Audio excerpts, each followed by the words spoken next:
Chapter 16 of Walkabout by James Vance Marshall. Chapter 16.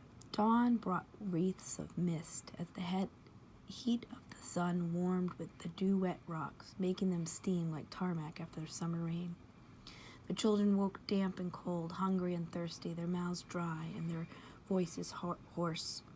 "Come on, Mary." Peter's croak was harsh as a kookaburra's. "I don't like this place. Let's push on." He led off round a shoulder of smooth-grained granite. Both children moved a deal more slowly than the day before. Every step required a conscious effort.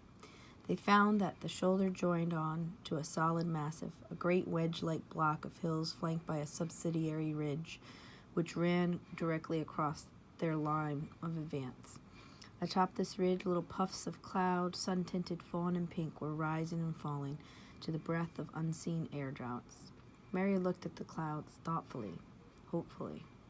She tried to remember her geography lessons. In hot climates, weren't clouds supposed to form over water? Maybe beyond the ridge they'd come at last to the longed-for valley. She said nothing to Peter.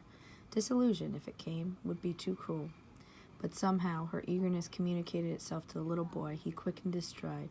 But ridge proved unexpectedly steep, especially its last 100 feet. Here the rock was smooth, devoid of vegetation, swept clean by wind, scorched bare by sun. Toeholds and footholds were hard to find. "Careful, Pete."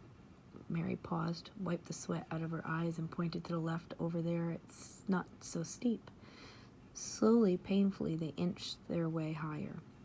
The clouds have changed color now, changed from pink and fawn to dazzling white, like puffs of cotton wool in a sky of Reckitt's blue.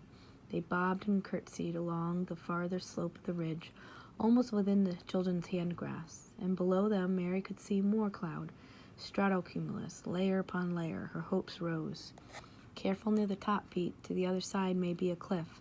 They reached the crest together, the longed-for crest swept by a cool, moist-laden wind, and stood hand in hand looking down on the valley of waters under the earth.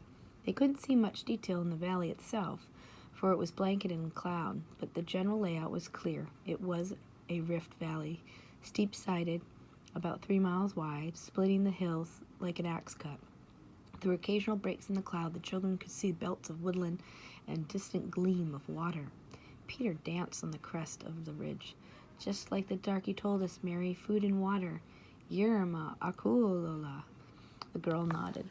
For a moment, the clouds drifted away, revealing a broad, slow-moving ribbon of water, reed-lined, dotted with water birds, and beautiful as the river that ran out of Eden. Then the layers of stratocumulus closed up, but the children had seen their vision, knew they'd been led to the promised land. Hand in hand, they scrambled and slithered into the valley of waters under the earth.